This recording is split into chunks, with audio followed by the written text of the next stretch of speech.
네, 시작하겠습니다. 네, 파이브 솔라스 세미나 네 번째 시간 오직 믿음에 오신 여러분들을 환영합니다. 지금 이 영상은 다음 날 8월 11일이죠. 8월 11일에 다시 촬영하고 있는 세미나입니다. 어제 전반부 부분을 녹화를 못해서 아직 그 부분만 따로 녹화를 하려고 오늘 다시 녹화를 하고 있습니다. 네, 시작하도록 하겠습니다. 제가 강의를 어제 했던 그대로 할 수 있을지는 잘 모르겠습니다. 아마도 빠진 부분이 있을 수도 있고 어제 하지 않은 얘기를 할 수도 있겠죠. 그것을 감안해 주시고 강의를 들어주시면 좋겠습니다. 네, 오늘 오직 믿음이죠. 오직 믿음 네 번째 시간입니다. 오직 성경, 오직 그리스도, 오직 은혜 그리고 오늘 오직 믿음까지 왔습니다. 질문으로 시작을 하도록 하겠습니다.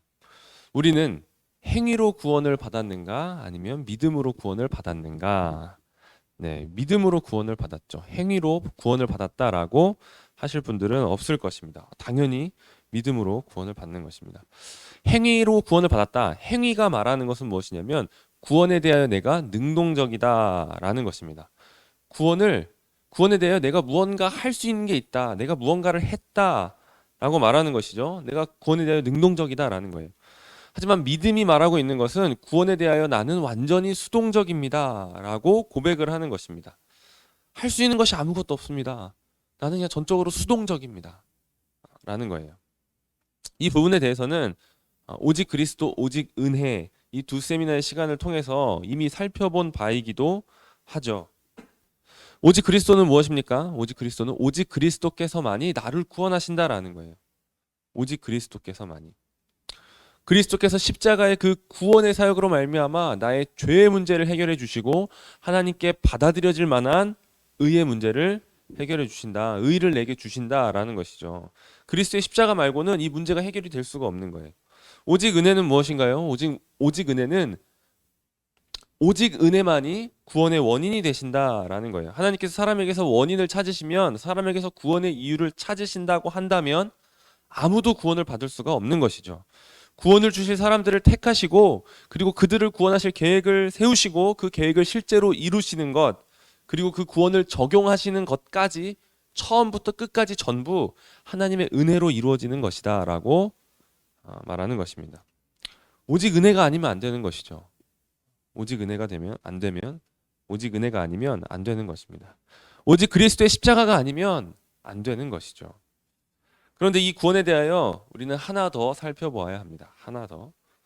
오직 믿음인 것이죠. 왜냐하면 성경이 구원에 대하여 오직 믿음으로 말미암는다라고 말하기 때문입니다. 오직 믿음으로 구원을 받는다라고 말하는 것이죠. 500년 전 종교개혁자 마틴 루터가 복음에는 하나님의 의가 나타나서 믿음으로 믿음에 이르게 하나니 오직 의는 믿음으로 말미암아 살리라 함과 같으니라 라고 이 믿음에 대한 말씀을 깨달았을 때 구원이 믿음으로 말미암는다. 하나님께 의롭게 여김을 받는 이것이 오직 믿음으로 말미암는다 라는 것을 깨달았을 때 그에게 정말 충격적인 사건이었습니다. 중세시대의 가르침에 충실했던 마틴 루터에게는 너무나 충격적인 사건이었고 그냥 어둠이 가득했던 그의 삶 가운데 찬란한 광명이 비춰지는 사건이었던 것이죠.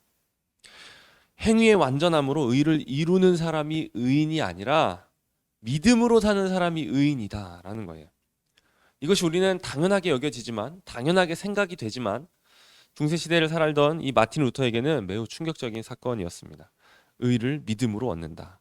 그래서 구원은 행위가 아니라 믿음으로다 라는 것이죠. 오늘 이 루터가 발견한 이 위대한 진리 믿음으로 말미암아 거저 얻는 의 이것에 대해서 오늘 살펴보려는 것입니다. 네. 이신칭의라고 하는 거죠. 믿음으로 거저 얻는 의. 이 신은 믿을 신이죠. 그래서 이 신이라는 것은 믿음으로 말미암아 칭의, 의롭다 칭해진다, 의롭다 여겨진다라는 개신교의 기독교의 위대한 교리입니다. 종교개혁자들은 한결같이 이 이신칭의의 중요성을 외쳤습니다. 마틴 루터, 제가 말씀드린 마틴 루터 그러니까 이렇게 말을 했죠. 칭의 조항이 넘어지면 모든 것이 넘어진다라는 거예요. 다른 모든 교리들이 흘러나오는 주된 조항이다. 네. 이것 없이 하나님의 교회는 한순간도 존재할 수가 없다라고 말했습니다. 존 칼빈 종교개혁자도 마찬가지로 칭의에 대해 구원의 요점이라고 말했습니다. 그리고 캔터베리의 대주교였던 토마스 크랜머라는 사람이 있습니다. 이 사람 영국 성공회에서 이 종교개혁자로 매우 중요한 위치에 있는 사람이죠. 마틴 루터의 영향을 받았고 이 로마 카톨릭에 대항하여 이 종교개혁의 진리를 외치다가 화형을 당하게 되었습니다. 이분이 이렇게 말했습니다. 이 교리를 거부하는 사람은 누구나 진정한 기독교 신자로 간주될 수 없으며 그리스도의 적이다, 대적이다, 적그리스도다라고 말씀하셨습니다. 17세기 청교도 토마스 왓슨이라는 사람은 이렇게 말했습니다. 칭의는 기독교의 요체이자 기둥이다. 그리스도에 대한 칭의는 생명의 물이 솟는 셈이다. 이 셈에 썩은 교리의 독을 던지는 것은 저주받을 만한 짓이다 라는 거예요. 칭의를 훼손시키는 것들, 칭의를 부인하고 칭의를 별로 중요하게 생각하지 않고 칭의에 대한 이 가치를 떨어뜨리는 것은 저주받을 만한 짓이다라고 말씀하신 것이죠.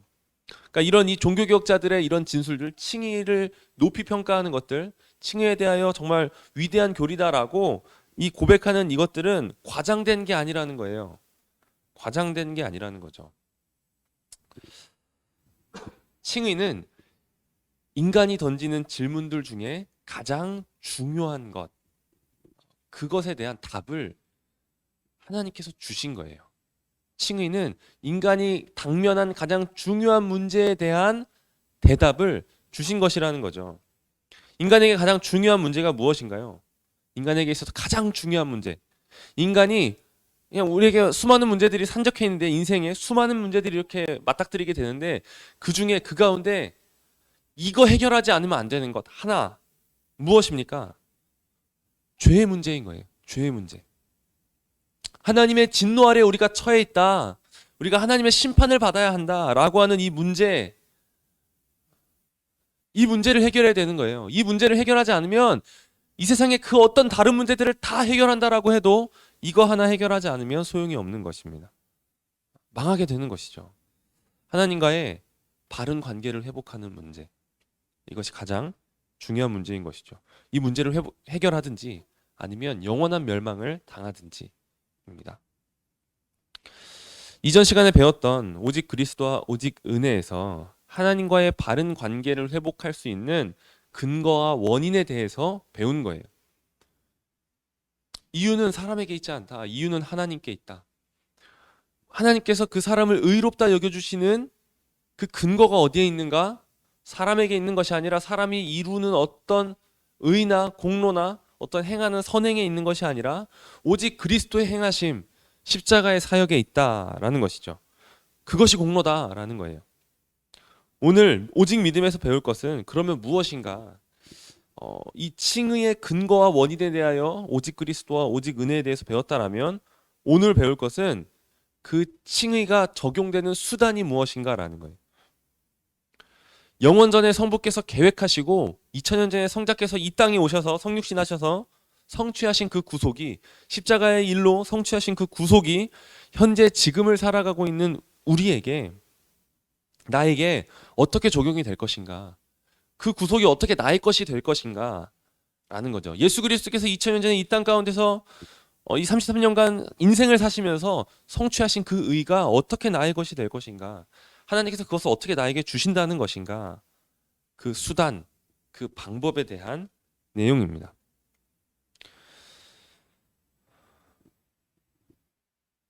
오직 그리스도와 오직 은혜에서 그치면 이런 문제가, 이런 질문이 생기게 되는 거죠. 그리스도께서 십자가에 달려 죽으심으로 죄의 문제와 의의 문제를 해결해 주시는데 그러면 난 가만히 있으면 알아서 저절로 구원을 받게 되는 거야? 나도 알지 못하는 새에 그냥 자동적으로 구원이 되는 건가?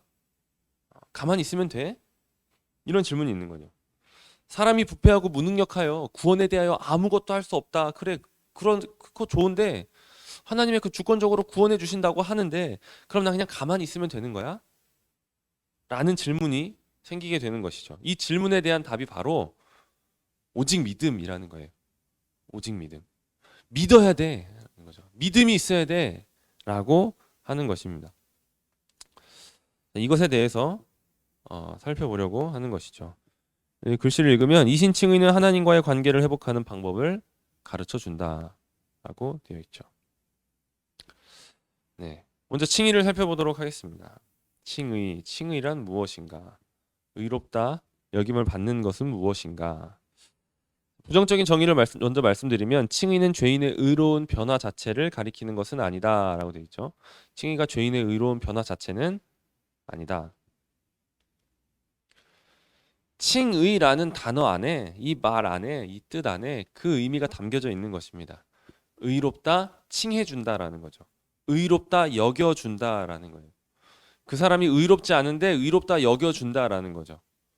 여긴다라는 것은 그런 의미를 갖고 있습니다. 그가 그런 상태가 아니어도 그렇게 여겨줄 수 있는 거죠. 이쁘지 않을지라도 이쁘게 여겨줄 수 있는 것처럼 그런 여기는 것을 말하는 겁니다. 근데 이제 이것을 오해하면 의롭게 된다, 상태가 변하는 것을 칭의로 생각을 할 수도 있습니다. 그런데 그게 아니라는 거죠. 물론 칭의 받은 사람은 의롭게 되는 것이 뒤따라오게 되어 있어요. 칭의를 받은 사람은 의로운 상태로 변화되어 가는 거죠. 그것을 성화라고 하는 거예요.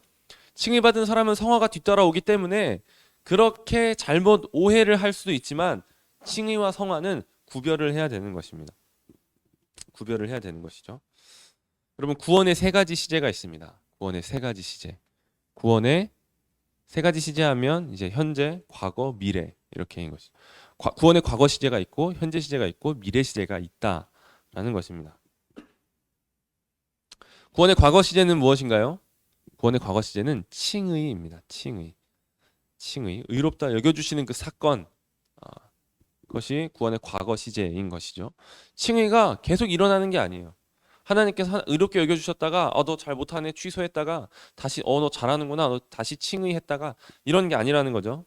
하나님께서 우리를 구원하실 때 칭의의 법정적인 선언을 한번 하시는 거예요. 하시는 거죠. 구원의 과거 시제입니다.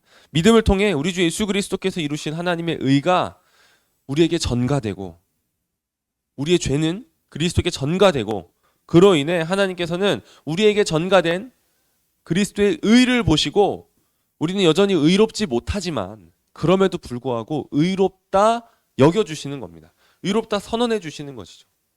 우리에게 전가된 그리스도의 의를 보고 우리는 의롭지 못하지만 의롭다 여겨주시는 것입니다. 이것이 구원의 과거 시제 칭의입니다. 그럼 구원의 현재 시제는 뭘까요? 성화라고 하죠. 거룩하게 되어가는 것입니다. 거룩하게 되어가는 것, 성화라고 합니다. 이것이 현재 시제입니다.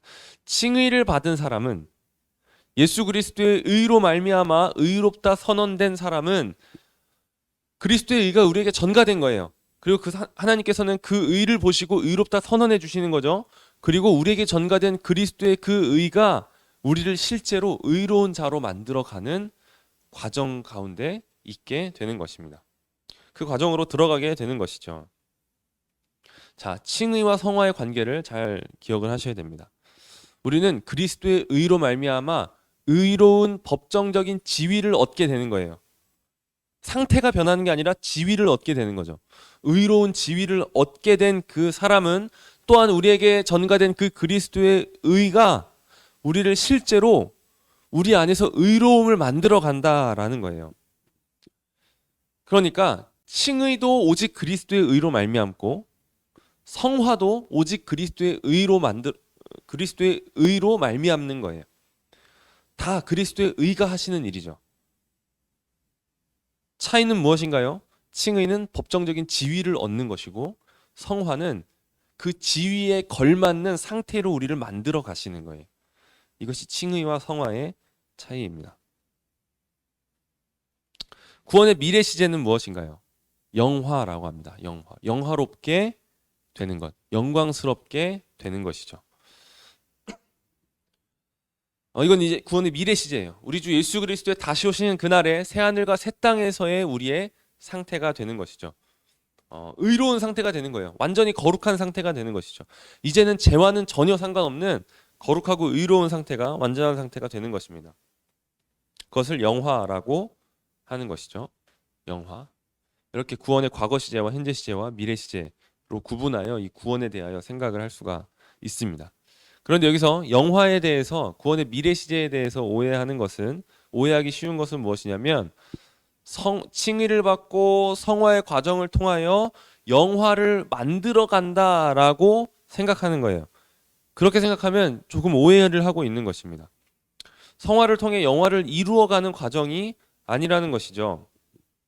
성령께서 우리에게 내주하실 때는, 성령께서 우리의 마음 가운데 찾아와서 내주하실 때에는 뭔가 성화를 잘 가꾸어 가지고 지금 현재 이 사람의 의로운 상태를 잘 만들어 가서 완전한 상태를 만들어 가는 그 일을 하시는 게 아닌 거예요. 성령께서 내주하시는 사건은 무엇이냐면 이 미래가 현재로 침투하는 사건인 것이죠. 미래에 있을 그 영화가 현재로 계속 나에게로 덧입혀지는 거예요. 영화된 나가 덧입혀지는 것을 성화라고 하는 것입니다. 하나님의 영이신 성령께서 시간과 공간을 초월하여 영화롭게 된 나를 지금 이 시간, 이 현재 가운데 덧입혀주고 계신다라는 거예요. 그걸 계속 가져와 주시는 거예요. 미래를 계속 가져와 주시는 거예요. 그래서 우리의 성화는 영화를 이루기 위한 수단이 아닙니다. 내세에 있을, 다가올 세상에 있을 완전히 성화된, 영화된 진정한 나의 모습을 성령께서 신실하게 현재 나에게로 계속 가져와 계속 덧입혀 주시는 사건인 것이죠. 우리의 지금 모습은 진정한 우리가 아니에요. 지금 현재 찌질하고 못나고 뭔가 이 죄와 자꾸 싸움에서 지고 타협하고 넘어져 있고 그냥 그렇게 진흙탕 싸움을 하고 있는 것 같은 우리의 모습은 우리의 진정한 모습이 아니라는 것입니다. 우리의 진정한 모습은 그날에 있는 거예요. 하나님의 우리 주 예수 그리스도께서 다시 오시는 그날에, 하나님의 나라가 이 땅에 극치에 이르는 그날에, 새하늘과 새 땅이 열리는 그날에 우리의 진정한 모습이 있다라는 것입니다. 우리에 대해서뿐만이 아니라 형제 자매, 그러니까 우리 같이 믿음의 공동체를 이루고 있는 교회의 형제 자매들, 또 아니면 어디서든지 공동체 선교단체든지 어떤 기독교 동아리든지 라고 하는 그곳에서 이렇게 형제 자매들을 보고 있는 그들도 마찬가지라는 거예요. 우리가 그들의 모습을 볼 때 실망할 일들이 많이 있죠. 나의 모습에 대하여 실망하듯이 다른 사람들의 모습에 대하여도 실망할 수가 있는 거예요. 못나 보이는 모습이 많은 거죠. 그런데 그 모습이 그 형제 자매의 진정한 모습이 아니라는 것입니다. 우리는 그렇게 실망하다가도 어느 순간 형제 자매에 대하여 놀라는 일들이 있는 거죠. 저 형제나 저 자매에게 저런 모습이 있었어? 저렇게 뭔가 사랑이 충만한 모습이 있었어? 저렇게 겸손한 모습이 있었어? 저렇게 자기를 부인하는 모습이 있었어? 라고 하는 놀라는 순간들이 있죠. 그 순간이 그의 진정한 모습인 거예요. 그렇게 그 형제 자매에게 찬란하게 빛나는 순간이 있을 때가 그 형제의 진정한 모습이라는 거예요. 현재의 찌질하고 못난 모습이 그 형제의 진정한 모습이 아니라는 것입니다. 성령께서 그렇게 영화된 진정한 모습을 가져와 덧입혀 주시는 그 순간의 찰나를 포착할 때, 와, 저런 모습이 있었어? 바로 그때인 거죠. 그때의 모습이 그 형제의 진정한 모습이라는 것입니다. 그 모습으로 형제와 자매를 바라봐 주실 줄 알아야 되는 것이고, 우리에 대해서도 그런 것입니다. 하나님께서 우리를 보실 때는 그렇게 보시는 거예요. 현재의 찌질한 나의 모습으로 하나님께서 나를 보시는 것이 아니라 미래에 있을, 우리에게는 아직 미래에 있지만 하나님께는 현재이신 그 모습으로 우리를 지금 봐주고 계신다라는 거예요. 지금의 찌질한 나로 보지 않으시고 그리스도로 옷 입은 나를, 그 거룩한, 그 깨끗한 옷으로, 아무리 빨아도 더 하얘질 수 없는 그 깨끗한 옷으로, 옷을 입은 나로 하나님께서 나를 보신다라는 것이죠. 아멘이죠. 아멘입니다. 아멘인 거예요. 긍정적인 칭의 정의를 보겠습니다. 칭의는 죄인을 의롭다고 선언하시는 법정적인 선언이다 라는 거예요. 의롭다 선언하시는 법정적 선언이다. 마틴 루터는 이것을 몰랐어요. 죄인을 의롭다 선언하시는 하나님의 법정적인 선언이다라는 것에 대한 개념이 없었는데 왜 그러냐면 중세 시대가 그랬던 것이죠. 중세교회가 가르쳤던 이 칭의는 전혀 다른 개념이었던 거예요. 루터가 생각할 땐 그런 거죠. 이 중세교회에 가르쳤던 이 칭의에 대해 의하면 사람이 이 교회의 어떤 이 교회 시스템 안에서 은혜를 받아 하나님의 의를 이루어야 됐던 거예요. 스스로 이루어야 되는 거죠. 물론 은혜가 돕는다라고 말은 해요. 근데 마틴 루터가 보니까 그렇게 해서 만든 의를 가지고 하나님 앞에 나아가면 심판밖에 없는 거예요. 하나님의 그 완전한 기준에 못 미치는 거예요. 미달하는 거죠. 난 이제 죽게 되었구나. 하나님의 진노 앞에, 이 심판하시는 의 앞에 통과될 수 있는 사람이 없는 거죠.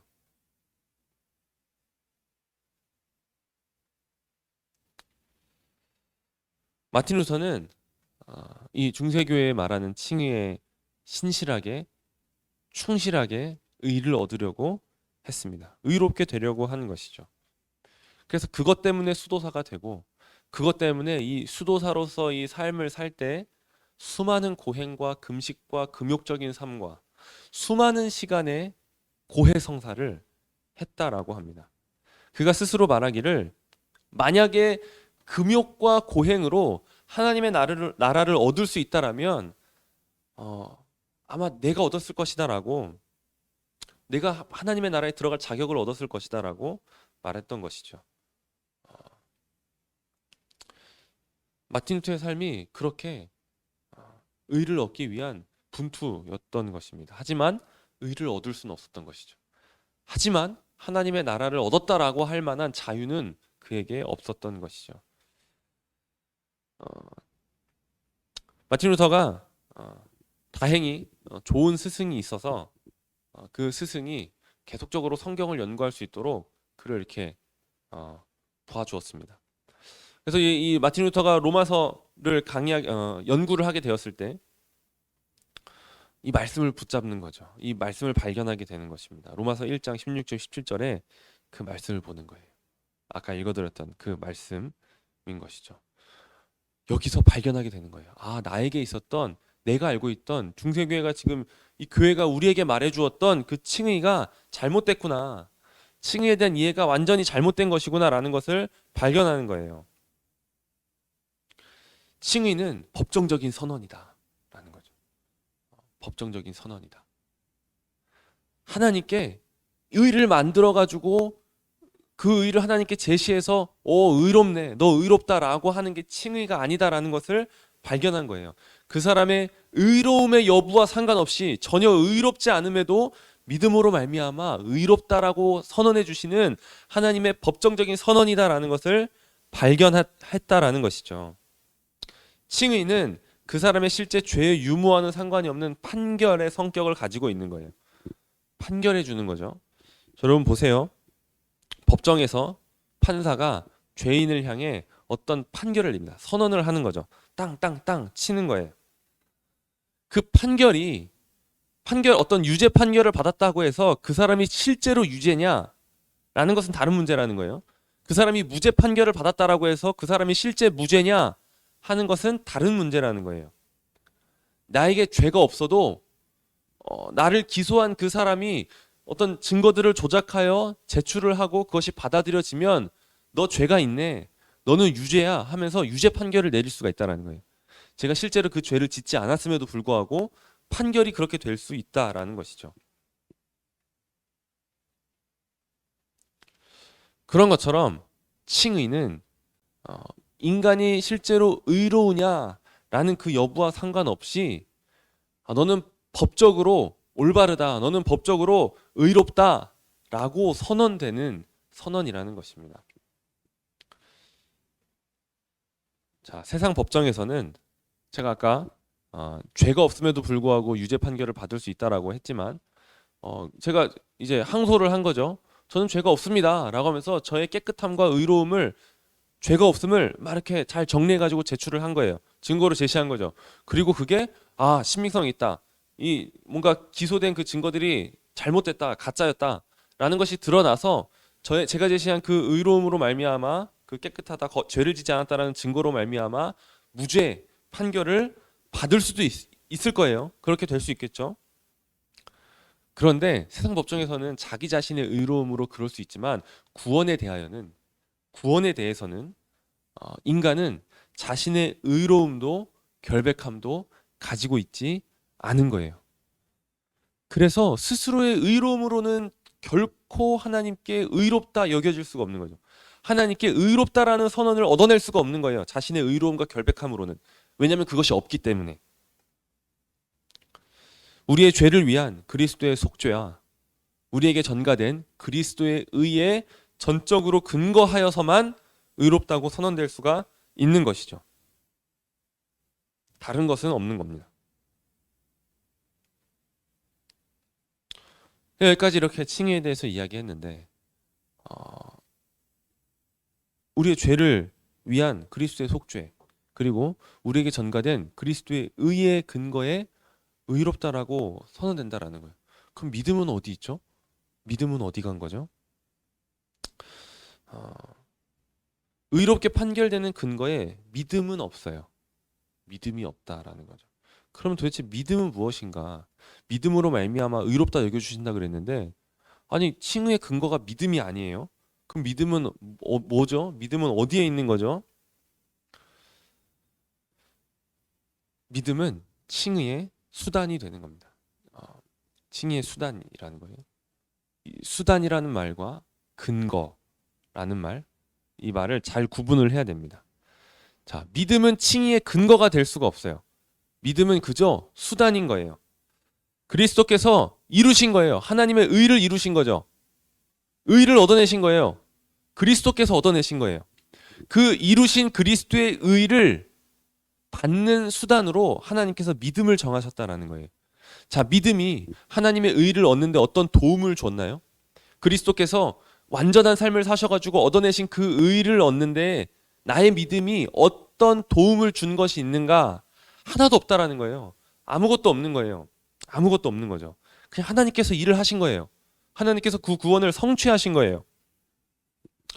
그 완성하신 구원을 받는 통로가 무엇이냐? 믿음이라는 것이죠. 믿음은 공로의 자리를 넘볼 수가 없는 거예요. 믿음은 근거의 자리를 넘볼 수가 없는 것이죠. 그런데 우리는 자꾸 의롭다 판결되는 근거로 믿음을 주장하려고 합니다. 아, 그래도 제가 믿었잖아요. 저 믿었어요. 그래서 내가 믿은 것 때문에 날 구원해 주신 거 아니에요? 아니에요. 그리스도의 의가 여러분을 구원하고 나를 구원하고 우리를 구원하는 것이죠. 의롭다 판결되는 근거로 믿음을 제시하는 것은 그 믿음을 행위로 만들고 있는 것입니다. 내가 믿었잖아요. 나의 믿음이라는 행위로 하나님이 나를 구원해 주신 거잖아요. 라고 말하는 것이죠. 그것은 믿음을 아니게 만드는 거예요. 그럼 믿음이 아닌 것이죠. 그럼 믿음을 행위로 만들고 있는 것입니다. 믿음을 공로로 만들려고 하는 것이죠. 그런데 공로의 반대가 믿음인 거예요. 나에게는 아무 공로가 없습니다. 나에게는 구원받을 만한 아무런 근거가 없습니다. 의롭게 여겨질 만한 아무런 근거가 없습니다. 오직 그리스도께서 나를 구원하십니다. 의롭다 하십니다. 이것을 고백하는 게 믿음이라는 거예요. 행위와 공로의 반대가 믿음인 것이죠. 그래서 믿음은 행위가 될 수 없는 거예요. 공로가 될 수, 그 믿음을 주장할 수가 없는 거예요. 제가 믿었잖아요 라고 말할 수가 없는 것이죠. 믿음은 칭의의 근거나 이유가 아니라 그저 수단인 것입니다. 자, 이 칭의의 근원과 이유 그리고 그 칭의의 수단의 관계에 대해서 살펴봐야 됩니다.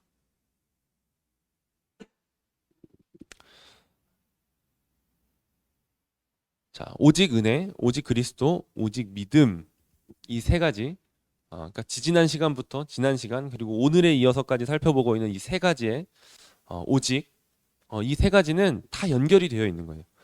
오직 은혜를 고백하면 오직 그리스도를 고백할 수밖에 없고 이렇게 오직 은혜와 오직 그리스도를 고백하면 오직 믿음을 고백할 수밖에 없는 거예요. 이 셋 중에 하나라도 포기하면 다 포기해야 되는 거죠. 오직 은혜고 오직 그리스도인데 믿음을 행위로 만들 수가 없는 거예요. 그런 것이죠. 그러니까 이 세 개의 관계를 잘 기억을 하고 계셔야 됩니다. 이것에 대하여 우리는 다 동의를 하고 계셔야 되는 거예요. 첫 번째로 칭의의 근원은 하나님의 은혜다라는 것이죠. 이건 오직 은혜에 대해서 오직 은혜를 배울 때 살펴봤습니다. 이 세 가지에 대해서 이렇게 짧게 좀 다시 리뷰를 하고 넘어가는 시간이 되면 좋을 것 같습니다. 자, 칭의의 근원은 하나님의 은혜다 라는 거죠. 의인은 하나도 없는 거예요. 선한 사람이 하나도 없는 거예요. 깨닫는 사람이 없는 거예요. 하나님을 찾는 사람이 없는 거예요. 아무도 없는 거예요. 그러니까 사람에게서 이유를 찾을 수가 없는 거죠. 사람에게서 근거를 찾을 수가 없는 거예요. 누구도 자신을 의롭게 만들거나 하나님께서 의롭다라고 인정하실 만한 의의를 이룰 수 있는 사람은 없는 것이죠. 그러면 사람에겐 절망밖에 없는 거예요. 구원을 받을 그게 없는 거예요. 구원이 불가능한 거죠. 구원받는다라는 건 상상할 수가 없는 거예요. 그럼 어떻게 구원이 가능한가? 하나님께서 어떻게 구원을 하시는가? 그러니까 하나님에게서 이유를 찾는 거예요. 내가 너를 구원하기로 했다. 내가 너의 어떠함을 보지 않고 내가 너희들에게서 어떤 조건과 근거를 찾지 않고 이유를 찾지 않고 그냥 내가 구원할 자를 구원하기로 했다. 오직 하나님이 우리를 위해 구원을 이루셔야만 가능한 거예요. 우리는 그것을 받을 만한 자격이 없는 거죠. 그래서 그것을 은혜라고 하는 겁니다. 받을 자격이 없는 자에게 주시는 하나님의 호의인 것이죠. 더 나아가서 정의를 하면 우리는 오히려 저주를 받아야 마땅한 자들인 거예요. 영원한 형벌을 받기에 합당한 죄인들이 된 것이죠.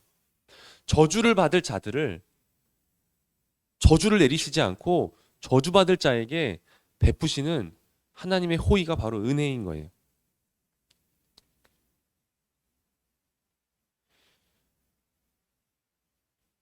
구하지도 않고 구할 수도 없는 구원을 우리가 받았다라면 그 시작은 하나님께 있는 거예요.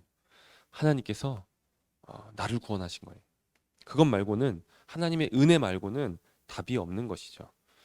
칭의의 근원은 하나님의 은혜다라는 것입니다.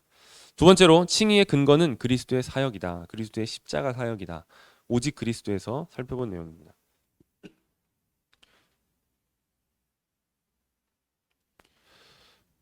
하나님께서 의롭다 여겨 주시려면 그냥 아무것도 없는데 그냥 의롭다 쳐줄게 이렇게 하실 수가 없는 거예요. 하나님은 그거는 의로운 게 아니죠. 그건 불의한 거예요. 죄가 있는 사람을 그냥 그가 죄를 속죄하지도 않았는데 아니면 누군가 그의 죄를 대신 그 벌을 받지도 않았는데 야 그냥 너 죄 없는 걸로 해줄게. 너 용서해줄게. 하나님 그렇게 하실 수 없는 거예요. 하나님이 사랑이 없어서가 아니라 하나님은 의로우신 분이셔서 그런 거예요. 의로운 분이시기 때문에. 온 우주의 심판자가 아무렇게나 판결하면 되겠습니까? 그거는 우주의 심판자가 되실 수가 없는 거죠. 하나님이 하나님 되심을 포기하시는 거예요. 하나님은 그런 방식으로 죄인을 용서하시지 않는다라는 거죠. 그럼 어떻게 하시냐? 그래서 하나님께서 자신의 아들을 자기의 독생자를 사람이 되게 하신 거예요. 인간이 되게 하신 것이죠. 죄인들의 불법에 대한 형벌을 자신의 아들이 담당하게 하신 거예요. 그래서 그리스도께서 위하여 죽으신 죄인들은 하나님께서 그 그리스도의 의가 전가된 위하여 죽으신 죄인들을 의롭다게 여겨주실 수가 있는 거예요. 왜냐하면 그들이 받아야 할 죄의 형벌을 그리스도께서 대신 받으신 거예요. 하나님께서 그들에게 요구하셔야 할 하나님의 의를 그리스도께서 이루신 다음에 그들에게 주신 것이죠. 그것을 보시고 죄가 없고 의롭구나라고 선언해 주시는 거예요. 그게 칭의라는 것이죠. 그게 칭의의 근거가 된다라는 거예요. 자, 이렇게 우리의 칭의의 근원은 하나님의 은혜고 우리의 칭의의 근거가 될 수 있는 것은 오직 그리스도의 사역밖에 없다라는 것이죠. 그리고 마지막으로 칭의의 방법은 믿음이다. 지금 오늘 살펴보고 있는 오직 믿음에서 살펴보고 있는 내용입니다. 칭의가 우리에게 적용되는 실제로 우리의 것이 되는 통로는 믿음이라는 거예요. 하나님께서 이 구원을 우리에게 주시기로 하셨고 그리고 그 구원을 이루시고 이제 우리에게 구원을 주셔야 되는데 어떻게 주실 것이냐? 그리스도께서 2000년 전에 죄의 문제와 의의 문제를 해결해 주셨는데 그럼 그리스도께서 이루신 그 의가 그리스도께서 이 죄인들의 형벌을 대신 받아주시는 이 완전한 이 구원의 사역이 이 십자가의 사역이 어떻게 우리의 것이 될 것인가? 그 방법은 믿음이다라는 것이죠. 믿음이다. 믿음은 행위에서 난 것이 아니다 라고 에베소서 2장에서 말씀하십니다. 행위가 아니다. 너희에게서 난 것이 아니라 뭐라고 말씀하시나요? 하나님의 선물이다 라고 말씀하시는 겁니다. 믿음은 너희에게서 난 것이 아니고 하나님의 선물이다 라는 거죠. 우리가 의롭게 되는 것은 오직 믿음을 통해서 뿐이며 다른 모든 행위나 행동은 제외되는 것입니다. 행함으로는 의롭다함을 받을 수가 없는 거죠. 의로운 자도 없고 선을 행하는 자도 없기 때문에 그런 것입니다. 오직 믿음으로만 가능하다. 행위가 아닌 오직 믿음으로만 가능하다라는 거예요. 그런데 아까도 말씀드렸다시피 이 믿음을 행위로 만들면 안 된다라는 거예요. 믿음이라는 행위를 통해 내가 의롭다 여겨짐을 받는다라고 생각을 해서는 안 된다라는 거죠. 자, 주님 제가 믿었잖아요 라고 할 수가 없는 이유는 뭐예요? 그 믿음이 너희에게서 난 것이 아니고 하나님의 선물이기 때문이다 라는 거예요. 그 믿음은 사람에게서 나온 게 아니에요. 하나님을 믿는 믿음이 우리에게 있다라면 그 믿음은 우리 안에서 만들어낸 믿음이 아닌 거예요. 하나님께서 우리 바깥에서 우리 외부에서 하나님께로부터 주어진 선물이라는 것이죠. 그래서 믿음은 행위가 될 수 없는 겁니다.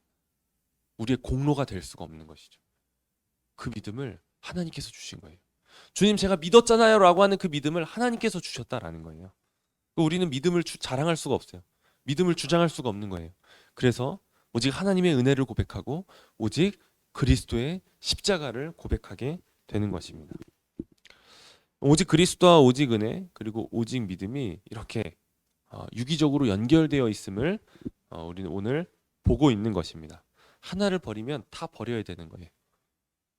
하나를 인정하면 나머지를 다 인정해야 되는 것이죠. 그래서 이 세 가지를 다 인정하는 이 칭의에 대한 고백은 이렇게 말할 수 있습니다. 이렇게 정의할 수 있는 거죠. 칭의를 제가 읽겠습니다. 칭의는 오직 은혜에 의해 오직 그리스도 때문에 오직 믿음으로 말미암아 하나님이 죄인을 의롭다 하시는 선언하시는 행위다라는 거예요. 오직 은혜에 의해 오직 그리스도 때문에 오직 믿음으로 말미암아 죄인을 의롭다 하시는 행위, 그것이 바로 칭의라고 하는 것입니다. 네, 여기까지 칭의에 대해서 살펴보았습니다. 네, 여기까지 하고 쉬는 시간을 가졌습니다. 네, 그러면 나머지 두 번째 시간은 어제 있었던 강의에서 확인하도록 하겠습니다. 감사합니다. 네, 다시 시작하도록 하겠습니다. 네, 칭의 마지막에 읽었던 거 다시 제가 읽으면 칭의는 오직 은혜에 의해 오직 그리스도 때문에 오직 믿음으로 말미암아 하나님이 죄인을 의롭다 선언하시는 행위다 라는 것입니다. 믿음은 칭의의 근거나 이유 원인이 아니라 수단이라는 것이죠. 오직 믿음으로 말미암아 거저 주시는 의인 거예요. 뭔가 믿음이라는 것을 드렸는데 그냥 그 믿음이 그것을 살만한 어떤 값이 되지 않는 거죠. 그 믿음조차도 하나님께 드렸다라고 하는 그 믿음조차도 하나님께서 주신 것이기 때문에 그런 거예요. 내가 무언가를 했다라는 것이 아니라는 겁니다. 이 위대한 진리를 500년 전에 마틴 루터가 발견했던 것이죠. 믿음으로 말미암아 거저 주시는 의. 마틴 루터라는 영화가 있는데요. 그게 아마 한 거의 20년 전, 15년 전, 20년까지는 아닌 것 같은데 한 15년 전쯤에 나온 영화인데 그 영화 마틴 루터의 그 일생을 다룬 영화예요. 그 영화를 보시면 마틴 루터의 생애를 조금이라도 엿볼 수가 있습니다. 진짜 고행을 엄청 많이 한 거예요. 이 구원을 위하여 뭔가 의를 이루기 위하여 열심히 그 안에서 열심히 했던 것이죠. 그런데 그 어떤 것으로도 자유를 얻지 못하는 거예요. 그런데 이 이신칭의의 이 진리를 깨닫는 순간 그에겐 자유가 찾아온 것입니다. 자유가 찾아왔던 것이죠. 자, 믿음으로 말미암아 의롭다 선언해 주시는 이 칭의. 그러면 이 믿음이란 무엇인가라는 것을 또 우리는 살펴봐야 됩니다. 그냥 믿음에 대해 이야기를 할 수밖에 없는 거죠. 믿음이 뭔데? 그냥 믿어요라고 말하면 다 되는 거야? 믿는다. 칭의를 믿어요라고 말하면 그냥 저절로 막 되는 것인가? 믿음에 대해서 살펴봐야 되는 거죠. 믿음이란 무엇인가? 이거 살펴봐야 됩니다. 음, 이 믿음에 대하여 우리는 사실 많은 오해 가운데 빠져 있을 수 있습니다. 오직 그리스도에 대하여, 오직 은혜에 대하여 이 교회가 오해에 빠져 있는 것처럼 오직 믿음에 대해서도 그럴 수 있는 거죠.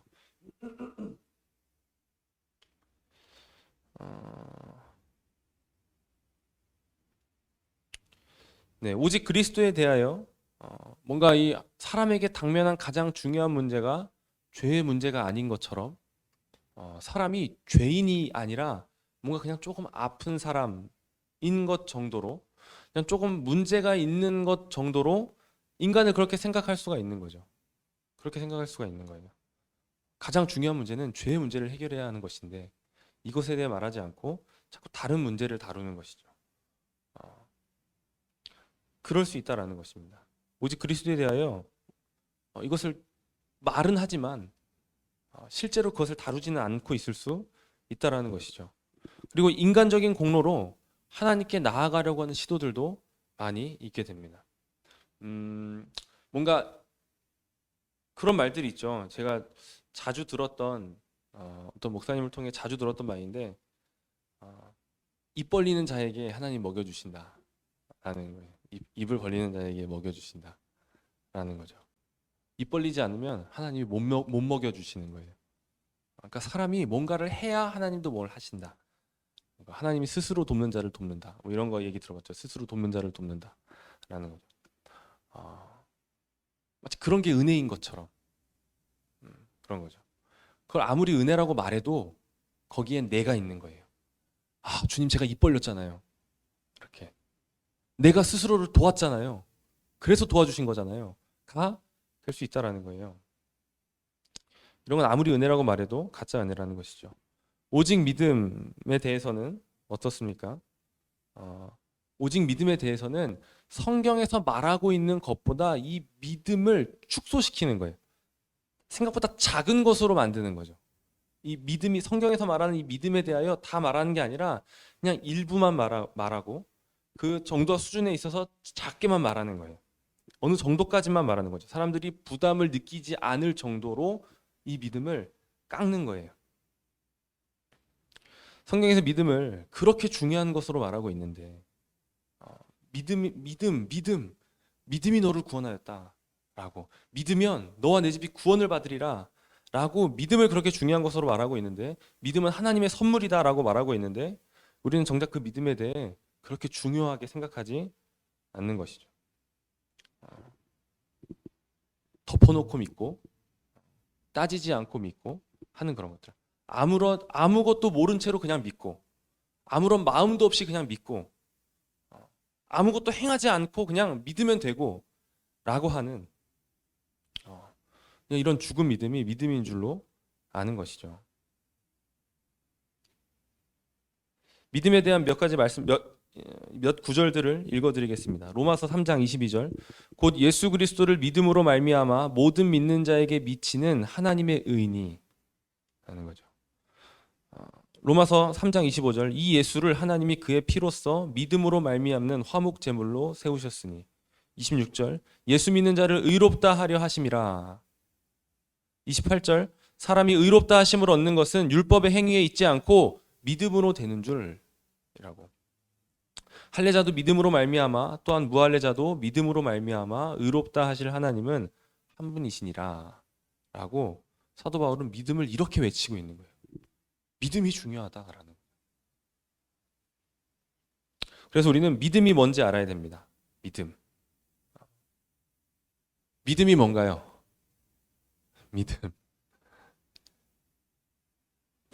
믿음 이제 제가 군복무를 늦게 했는데 군복무를 제가 30에 했습니다. 30에 군입대를 해서 이렇게 했는데 이제 제가 결혼을 하고 군대를 가는 바람에 출퇴근하는 상근으로 복무를 했어요. 근데 이제 거기에 이제 구청에서 예비군 훈련을 담당하는 이제 그런 업무를 했었는데 거기에 이제 3개월 선임이 있었어요. 제가 30에 갔으니까 되게 무서웠죠. 나보다 나이 어린 애가 아무리 나이가 많아도 나보다 나이가 어릴 텐데 걔가 내 선임으로 있으면 힘들겠다라고 했는데 갔는데 3개월 정도 선임이 있었는데 아니구나 6개월 정도 선임이 있었는데 30인 거예요. 네, 그 친구도 30이었던 거죠. 그래서 한 3개월 정도 이렇게 존댓말 하다가 한 3개월 정도 지나니까 야 말 놓으라고 그래서 이제 막 그랬었는데 그 친구가 선교사님 자녀였어요. 필리핀 선교사님 자녀였는데 믿음이 없었어요. 근데 자기는 어렸을 때 이 믿음에 대한 상처가 되게 많은 거예요. 뭐 물어보면 네가 믿음이 없어서 그래 라고. 그래서 뭘 물어보지도 못하는 거예요. 뭔 말하기만 하면 네가 믿음이 없는 거야 라고 이렇게 했던 거죠. 질문할 수 있잖아요. 그러니까 거기서 국제학교를 다녔는데 거기서 여러 가지 것들을 영어로 배우는 거예요. 과학도 배우고 과학에서 배우는데 성경에서 말하는 거랑 다른 거죠. 가서 물어보는 거예요. 여긴 진화가 됐다는데 성경은 창조를 해요. 그럼 어떻게 되는 거예요? 성경이 창조라고 말하면 창조하면서 이렇게 딱만 맞고 믿음이 없어서 그런다고 이렇게 돼버리는 거죠. 아, 믿음은 그런 게 아니에요. 그냥 뭔가 토달지 않는 거예요. 물어보지 않는 거예요. 이런 게 믿음이 아닌 거예요. 믿음은 전인적인 것입니다. 일단 전인적인 것이다라는 것을 말하고 시작을 하겠습니다. 전인적인 것이다라고 할 때 그것은 뭘 의미하냐면 지정의의 영역을 다 사람이 이 지식적인 영역과 감정적인 영역과 의지적인 이 측면들이 있잖아요. 그러니까 이 모든 부분에 있어서 드려야 되는 게 믿음이라는 거예요. 이 중에 한 부분만이 아니라 한 부분은 빼고가 아니라 그냥 이 세 부분을 다 지정의 전인을 다 사용하여 믿어야 된다라는 거예요.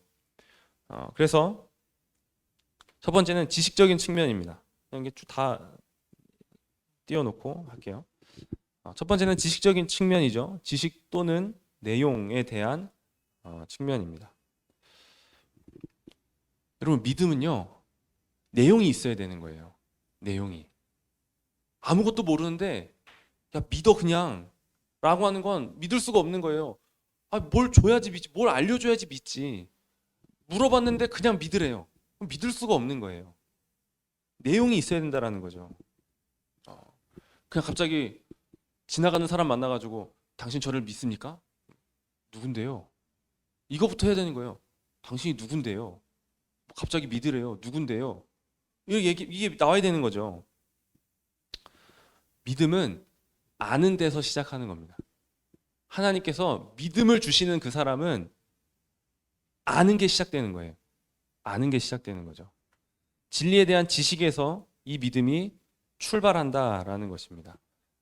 진리에 대한 지식에서 이 믿음이 출발한다라는 거죠. 내용이 없는 믿음은 참된 믿음이 아닌 거예요. 내용이 없는 믿음은 참된 믿음이 아니라는 거죠.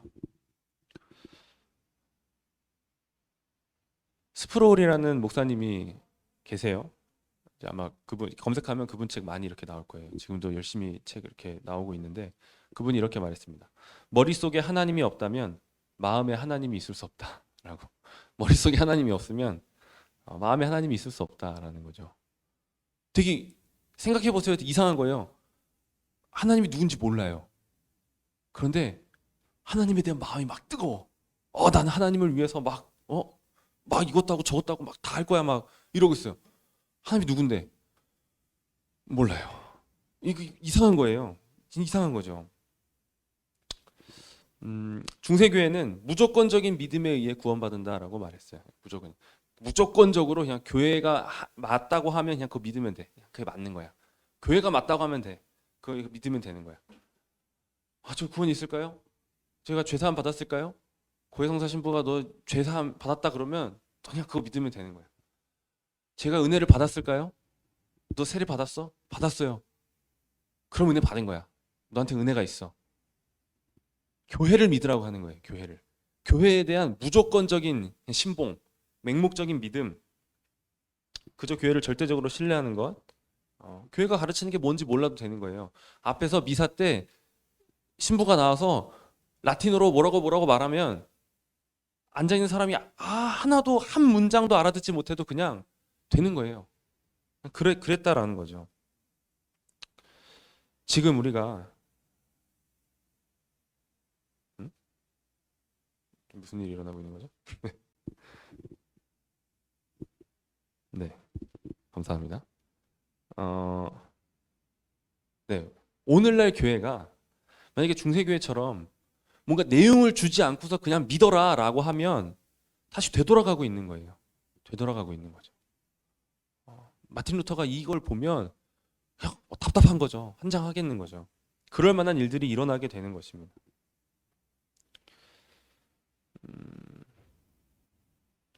제가 이제 정리하면서 보는 지금 이게 한 책을 지금 정리하면서 같이 나누고 있는 건데요. 거기서 이런 일화를 소개를 해줬습니다. 제가 그냥 천천히 읽어볼게요. 쭉 들어보세요. 한 사람이 교인으로 받아들여지기 전에 교회 위원회에서 면접을 받게 되었다. 위원회가 그에게 무엇을 믿는지 물어보자 교회가 믿는 것을 자신도 믿는다고 말했다. 당신 뭐 믿어요? 그랬더니 교회가 믿는 것을 저도 믿어요 라고 말한 거예요. 그럼 교회가 믿는 게 뭔지 알아요? 라고 물어보니까 교회는 내가 믿는 걸 믿어요 라고 그렇게 얘기를 한 거죠.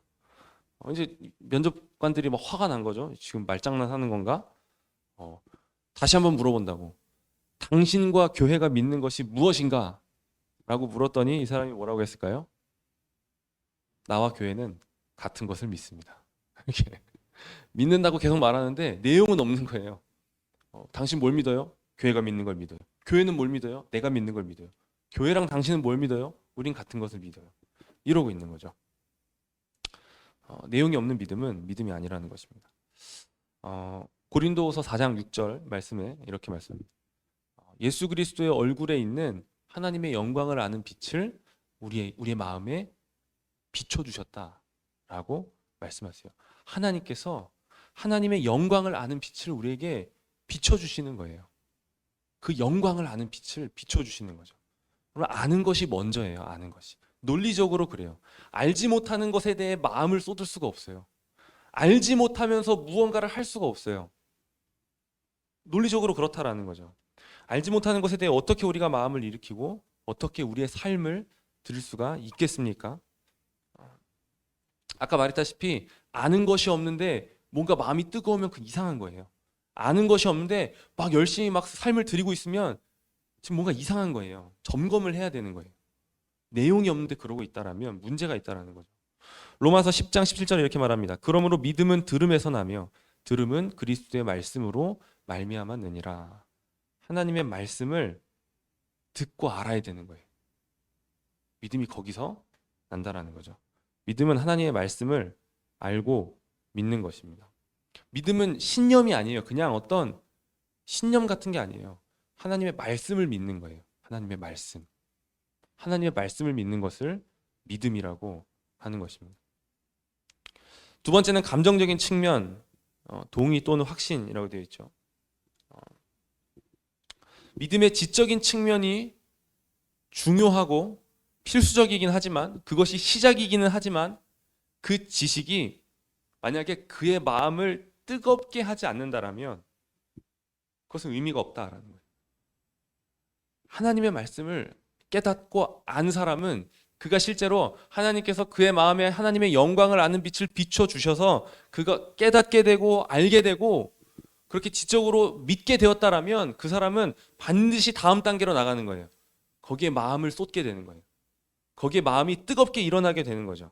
그의 마음이 그 말씀에 움직여지게 된다라는 거예요. 얼마나 많은 라고 말하면 좀 조심스러운데 신학교에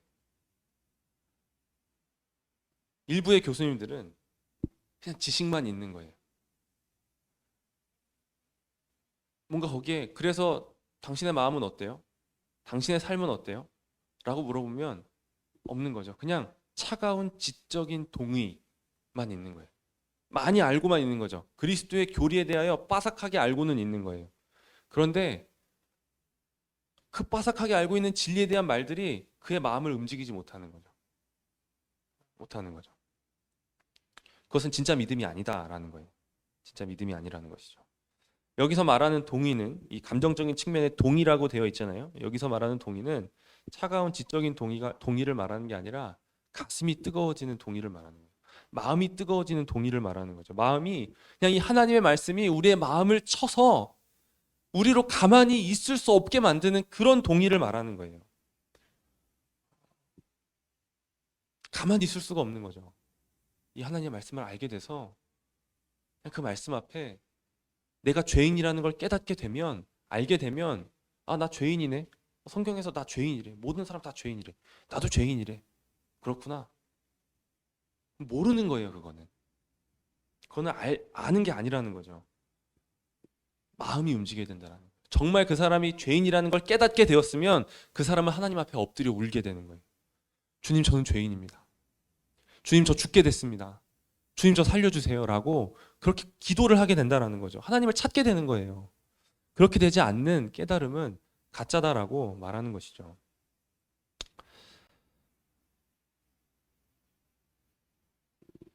하나님의 말씀을 들을 때 우리의 마음이 뜨거워져야 됩니다. 우리의 마음이 뜨거워져야 되는 거예요.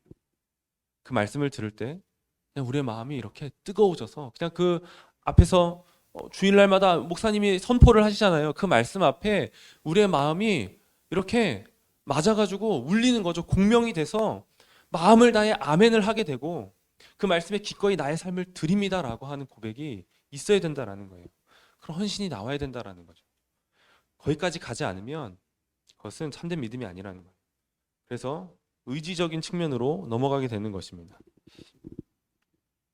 신뢰, 헌신이라고 되어 있는 거죠. 그리스도께 자신을 내주는 거예요. 그리스도께 나를 드리는 거예요. 내 삶을 드리는 것이죠.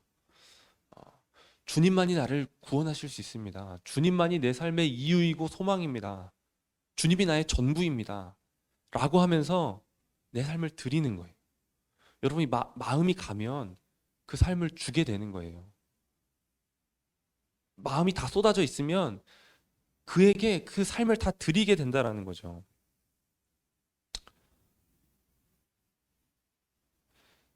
마음이 갔는데 삶을 주지 않는다. 마음이 안 갔을 확률이 굉장히 높습니다.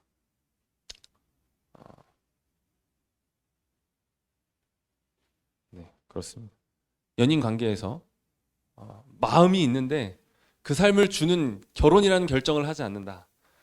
그 마음이 아닐 수 있다라는 거예요. 아직 그 마음이 미치지 못하고 있는 거예요. 미치지 못하고 있는 거죠. 그 사람에게 마음을 다 쏟아내면 내 삶을 다 주는 거예요. 그래서 결혼을 하는 거죠. 네. 진정한 믿음은 그리스도께 자신을 드리는 것입니다. 자신을 드리는 것이죠.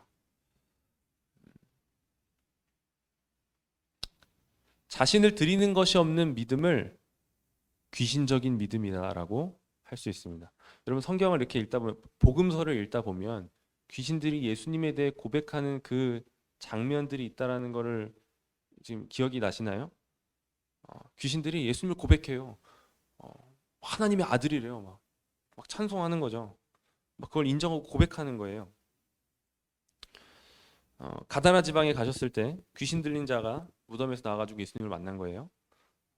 막 사나운 거죠. 막 아무도 막 못 지나가게 막 하는 거죠. 그들이 이제 예수님이 그들을 만나러 나가니까 나 앞에 나와가지고 이렇게 소리 지르는 거죠.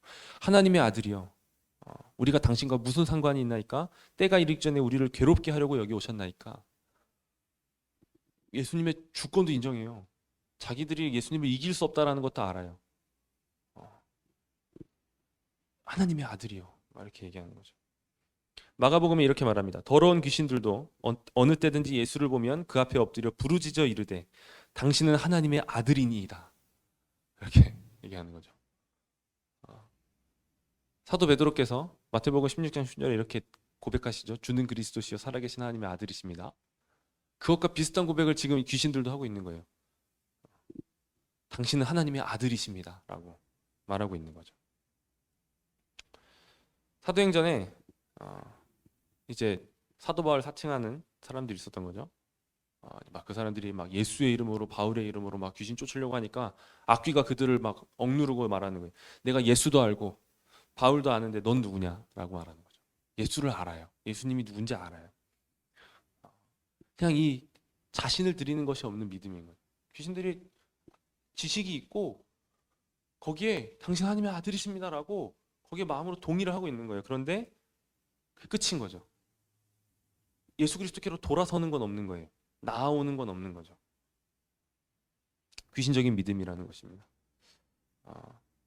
성경을 알고 있고 그것이 참되다는 것도 알지만 그냥 거기서 그쳐버리는 믿음인 거예요.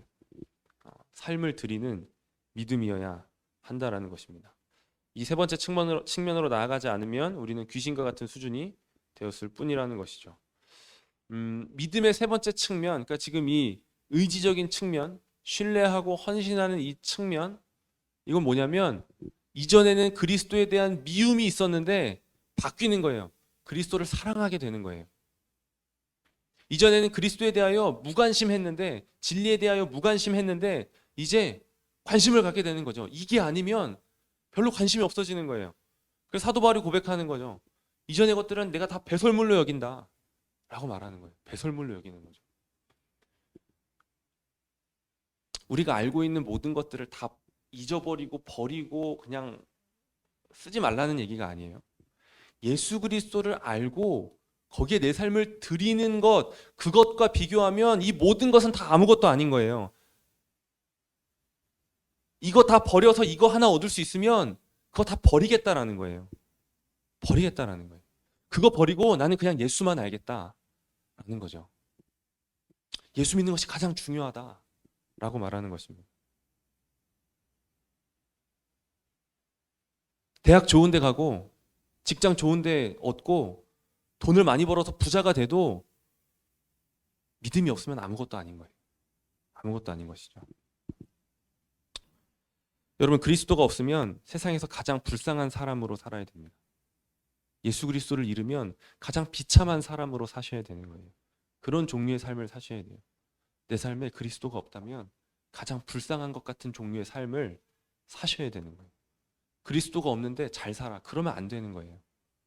가장 불쌍한 종류의 삶. 그리스도가 없으면 가장 비참하고 가장 절망적인 사람으로 사는 그런 삶을 사셔야 되는 것이죠. 마가복음 13장 44절에 이렇게 그 밭에 있는 보화를 발견한 사람이 뭐를 하는지 아세요? 다 아시잖아요. 밭에 하다가 보화를 발견했어요. 자기 땅 아니에요. 그냥 어디 이렇게 소작농인데 하다가 뭐가 걸려가지고 보니까 보화가 있는 거예요. 그 사람 어떻게 해요? 돌아가가지고 자기 있는 거 다 팔아가지고 그 밭을 사는 거예요. 그 밭을 사는 거죠. 장사꾼이 이렇게 시장에 갔는데 이 귀한 진주를 헐값에 팔고 있는 거예요. 어떻게 해요, 그 사람이? 사는 거예요, 바로. 사버리는 거죠. 그 값진 진주를 사기 위해 자기의 소유를 다 팔아서 그거 사는 거예요. 하나님께서 믿음을 주신 사람은 그리스도를 알고 그리스도에 대한 확신에 차서 그리스도께 자신을 다 드리게 된다라는 거예요. 야, 내가 지금까지 중요하다라고 붙들고 있었던 것들이 진짜 중요한 게 아니구나. 예수 그리스도를 얻는 게 가장 중요한 거구나 라고 하면서 자신의 삶을 거기에 다 던져버리게 된다라는 것이죠. 여러분, 하나님께서 주시는 믿음은 적당한 믿음이 아닙니다. 적당한 믿음이 아니에요. 적당히 예수 믿고 이 세상에서 잘 사는 믿음이 아니라는 거예요. 뒷생각하는 믿음이 아니라는 겁니다. 그리스도께 올인하는 믿음인 거예요. 그리스도께 내 전부를 다 베팅하는 거예요. 그리스도를 얻는 믿음인 것이죠. 요즘 한국을 뜨겁게 달구고 있는 주제가 있죠. 주식입니다. 주식과 코인인 것 같아요. 주식과 코인에 대한 관심이 아주 뜨겁죠. 여기 계신 분들도 그러신지 모르겠어요. 여기 투자하면 돈을 벌까? 저기 투자하면 아마 손해가 나면 파란색인 것 같아요. 어디에 투자하면 내 이 창이 빨갛게 물들여질까? 이렇게 고민을 하는 거죠. 어디를 투자해야 손해를 보지 않고 몇십 프로, 몇백 프로 수익을 얻을 수 있을까? 이걸 고민하는 거예요. 그래서 하루 종일 그걸 쳐다보고 있는 거예요. 돈 넣어놓고 6개월이고 1년이고 묻어둘 수 있는 사람이 없는 것 같아요. 넣으면 시시때때로 계속 그거 쳐다보고 있는 거예요. 조금 빨갛게 되면 좋아하고, 올랐어 거봐 잘했어, 그러고 파랗게 되면 아무 말도 안 하고 막 이렇게 되는 거죠. 절대 망하지 않는 투자처가 있습니다. 절대 손해보지 않고, 손해보지 않을 뿐만 아니라 몇십 프로 몇백 프로 이익을 보는 것도 아니고 우리로서는 감히 얻을 수도 없는 그 대박을 터뜨릴 수 있는 곳, 예수 그리스도신 거예요. 그분께 올인하면 망하지 않아요. 손해가 날 수가 없어요. 그리스도께 올인하면 망하지 않는다라는 거예요. 그리스도께 자신을 다 드린 사람은 절대 망하지 않습니다. 진짜예요. 절대 망하지 않아요. 절대 망하지 않습니다. 마가복음 8장 35절 36절에 이렇게 말씀하십니다. 누구든지 자기 목숨을 구원하고자 하면 잃을 것이요, 누구든지 나와 복음을 위하여 자기 목숨을 잃으면 구원하리라. 나와 복음을 위하여 너의 생명을 드리면 구원하리라 라고 말하는 거죠. 사람이 만일 온 천하를 얻고도 자기 목숨을 잃으면 무엇이 유익하리요? 라고 말씀하시는 겁니다. 예수님께서 말씀하신 믿음은, 야, 이렇게 일단 발부터 한번 담궈봐. 나머지 한 발 담그고, 자 이제 무릎까지 좀 가볼까? 자 이제 좀 더 해가지고 허리까지 가보자. 이런 식의 믿음을 예수님께서 말씀하시지 않았어요. 누구든지 나를 따르려거든 자기를 부인하고 자기 십자가를 지고 나를 따를 것이니라 라고 말씀하시는 거예요. 전부를 주지 않을 거면 나 못 따라. 너의 생명을 걸고 따라오지 않을 거면 날 못 따를 수가 없어 라고 말씀하시는 게 예수님께서 말씀하신 믿음이에요. 그게 예수님이 말씀하신 믿음이라는 것이죠. 이것이 성경에서 말하는 믿음입니다. 우리의 지정의가 다 사용돼서 고백하는 믿음이 정말 믿음인 것이죠. 하나님께서 우리에게 주시는 믿음은 이런 믿음이라는 거예요. 그냥 알았어 끝 하는 믿음이 아니고, 알았어 잠깐 마음이 뜨거웠다가 좋았는데 은혜가 있던 것 같았는데 내 삶은 여전히 똑같은, 그런 게 하나님께서 주시는 믿음이 아니라는 거예요. 우리의 삶을 다 송두리째 뒤바꿔 버리는 것이 하나님께서 주시는 믿음이라는 것입니다. 그리스도께 올인하지 않고는 가만히 있을 수가 없는 거예요. 내 가진 소유 다 팔아가지고 밭을 사지 않으면, 그 시장에 올려져 있는 그 진주를 사지 않으면 견딜 수가 없는 것이 하나님께서 우리에게 주신 믿음이라는 것이죠. 그게 우리에게 주신 믿음입니다. 아멘이시죠? 이 믿음을 우리에게 주신 거예요. 마지막으로 이 믿음에 대해 하나 더 살펴볼 것은, 그 믿음은 신적인 것이다 라는 거예요. 신적인 것이다. 이전에 사실 계속 이야기를 한 부분이긴 하지만, 믿음이 너희에게서 난 것이 아니고 하나님의 선물이다 라고 말씀하는 것이죠. 여러분, 믿음은 하나님의 선물입니다. 사람 안에서 만들어내는 게 아니에요. 내가 믿어야지 믿자 해가지고 만들어낼 수 있는 게 믿음이 아니라는 거예요. 다른 종교의 믿음은 그런 식의 믿음이에요. 다 인간 안에서 자기가 만들어내는 믿음이에요. 신념이죠. 그런데 기독교의 믿음은, 하나님께서 우리에게 주신 그 믿음은 그런 게 아니라는 거예요. 그래서 하나님께서 주셨다라고 하는 거예요. 기독교의 믿음은, 우리가 예수 그리스도를 믿는 믿음, 우리가 하나님을 믿는 믿음은 부처나 알라나 다른 어떤 우상들을 믿는, 그냥 세상에서 어떤 과학을 신봉하는 어떤 그런 믿음, 그런 것과는 아예 본질적으로 다른 믿음이라는 거예요.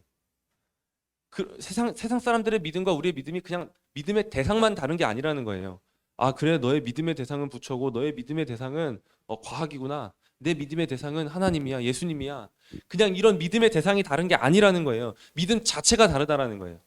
기독교의 믿음을 제외한 이 세상 종교, 불신자들에 갖고 있는 그 모든 믿음은 다 같은 믿음이에요. 그냥 자기가 만들어낸 믿음인 거예요. 그런데 구원을 얻는 믿음은 만들어낸 믿음이 아니라 하나님께서 선물로서 주신, 우리 바깥에서부터 오는 낯선 믿음이라는 거예요.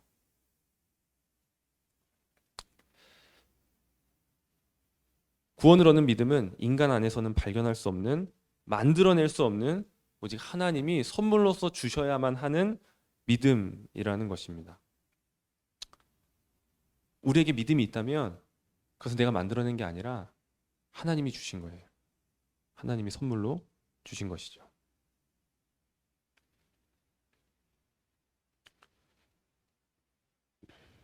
믿음에 대해 살펴보고 있습니다. 믿음에 대한 오류들이 있는데요.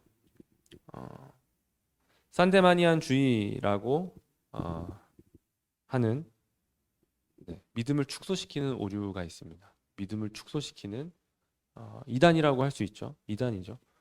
믿음을 성경에서 말하는 믿음이 아니라 그냥 믿음을 그냥 축소시켜 버리는 거예요. 이 지적인 측면과 감정적인 측면과 이 의지적인 측면들이 있다라고 하는 것들을 무시하는 거죠. 동의하지 않는 거예요. 그래서 특별히 이 산데만이라는 사람이 이 주장을 처음 시작했거든요. 아마 18세기 때였던 것 같습니다. 한 2, 300년 전이죠. 18세기에 산데만이라는 사람이 믿음은 그냥 예수 그리스도에 대한 어떤 그냥 입술의 고백이다. 그냥 지식적인 동의다라고 가르친 거예요. 예수님이 주시다라고 끝. 요거면 충분하다. 요거면 이제 된 거다라고 했던 것이죠.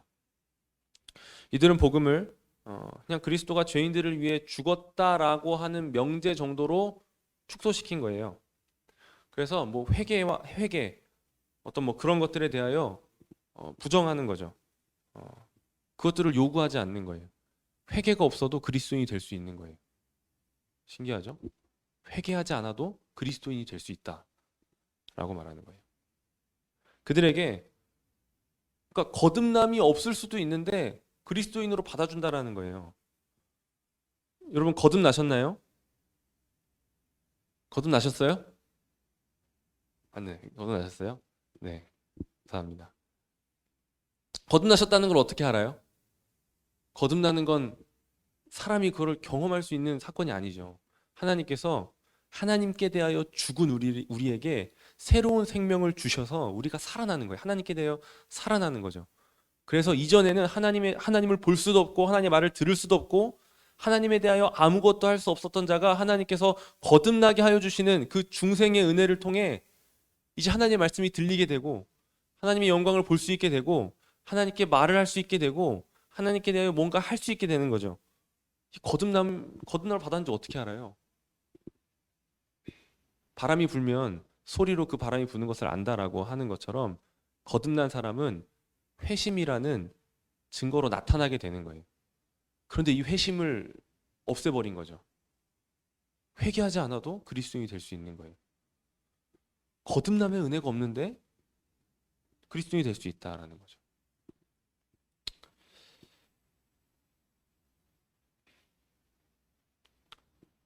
그리고 그 사람에게 거짓 확신을 주는 겁니다.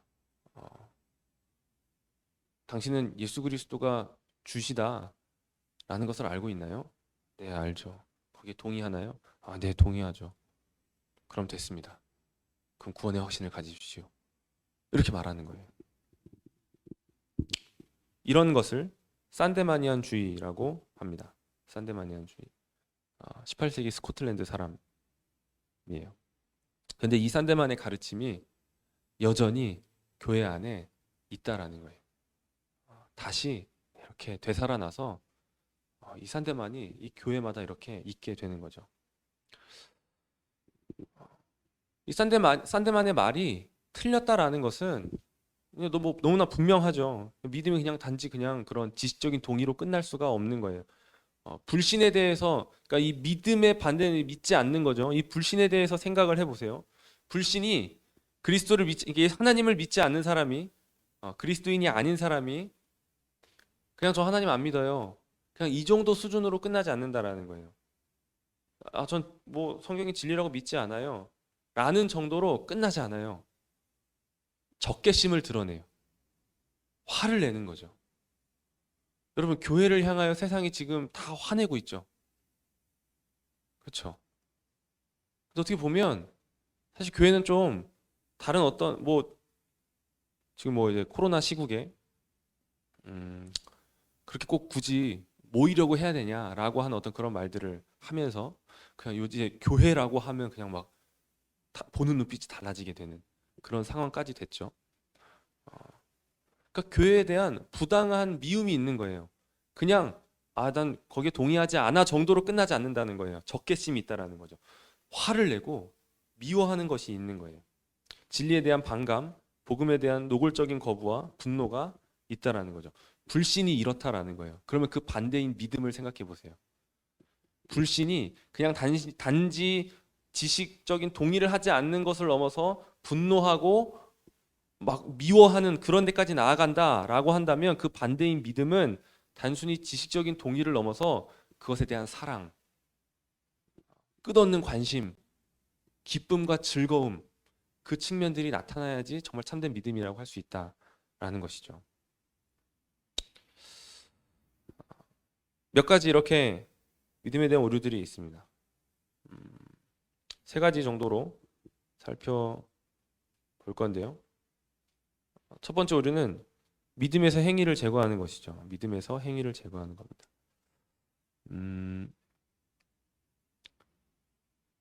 구원은 믿음으로 받죠. 그렇죠? 그런데 하나님께서 우리에게 믿음을 주셔서 그 믿음으로 말미암아 그 예수 그리스도의 그 의로움을 우리가 얻게 해 주시는데, 그렇게 구원하여 주시는데, 하나님께서 우리에게 주시는 믿음은 행함이 없는 믿음이 아니라 행함이 있는 믿음이라는 거예요. 그래서 구원은 전적으로 믿음으로만 구원을 받아요. 그런데 그렇게 믿음으로만 구원을 받고 보니까 하나님께서 선물로 주신 그 믿음을 보니까 믿음만 있는 게 아니라 행함도 있네? 이건 거죠. 그래서 그 사람은 믿음에 합당한 행함을 하게 되는 거예요. 구원받은 자에게 행함은 구원받기 위하여 행해야 된다라는 게 아니에요. 이해가 되시죠? 구원받은 자에게 행함이라는 것은 하나님께서 나에게 있지도 않은 의를, 그리스도께서 이루신 그 의를 내게 주셔서 의롭다 여겨주셨는데, 의롭게 여겨주신 그 은혜에 감격하여 의롭게 여겨진 자의 합당한 삶을 살고자 하는 거예요. 이전에는, 구원받기 전에는 나의 행함을 통해 의를 이루어야지 라고 하면서 그 행함을 했던 거예요. 그런데 믿음으로 말미암아 구원을 받은 이후에는 이 행함은 그 정도의 가치를 갖지 않는 거예요. 믿음에 따라 나오는 자연스러운 결과가 되는 거죠. 보세요. 구원받기 이전에는 행함의 결과로 뭔가 의를 얻으려고 했어요. 그런데 이제는 의를 얻고 그 얻은 의의 결과로 행함이 나오게 된다라는 거예요. 그런데 믿음에서 행위를 제거하고 야, 믿으면 됐지. 믿으면 된 거야. 너 언제 믿었어? 그래, 믿었구나. 그럼 된 거야. 네 삶이 이렇게 엉망이어도 괜찮아. 괜찮아.